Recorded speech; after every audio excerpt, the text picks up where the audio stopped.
It's not like Bashir and Diana. It's you're going to cut up little bits of things, nuggets I say, if there are any, and weave it together nicely. How did you get into poetry?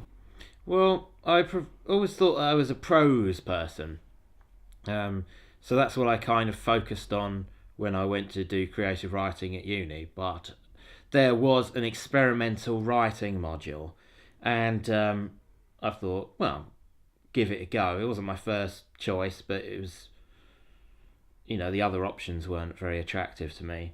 And before that time, I always thought that I didn't like poetry.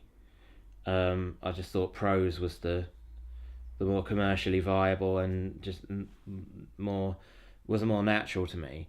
And I started doing some poems for this module, and I just found that it was something that was achievable, and I found it something that came easy to me. Now, the stuff that I was writing was a bit sort of a bit schlocky, a bit kind of immature, really. Quite a lot of swearing, and my lecturer said, it feels like you're holding back and it's all a bit crude.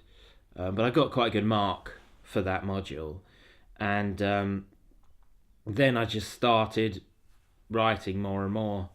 I mean, I did try and do song lyrics. So the first thing that I started trying to write was song lyrics, but I mean, I never sort of developed a band or someone to do it with. So I suppose I was doing poetry before I realised that it was poetry. And when I did my MA, the department had poetry readings, and that's when I really got into my stride.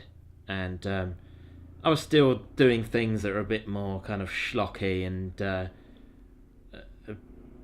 more adolescent, but I think that I've built on the knowledge that I've kind of built on the style that I've established, and now I'm a lot more confident in it. I got a poem in the student paper, and then people like looking at it and saying, I think this is about you. Because it was about a fictional character called Mr. X, but it wasn't about me, although there were things that I took from me and put into that character, although I was not some recluse hiding out from the police with helicopters overhead.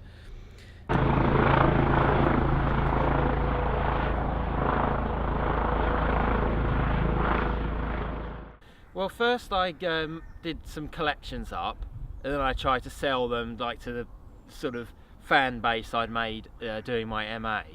But then that didn't really work.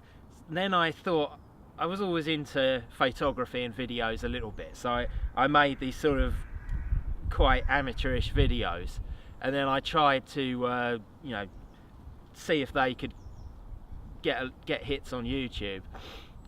Didn't really work out. You got the occasional derogatory comment, so I got kind of fed up with videos. Too much can go wrong with videos, as you know.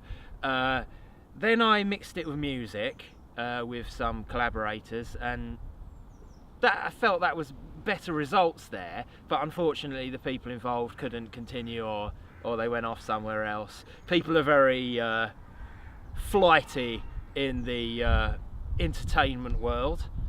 Well, I'd like to get a kind of fairly large following online.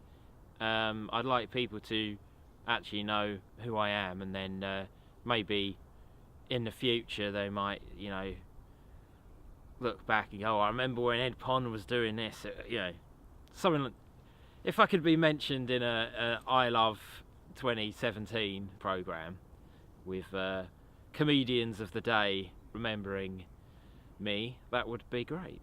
But not maybe massive fame, because that could be quite disturbing.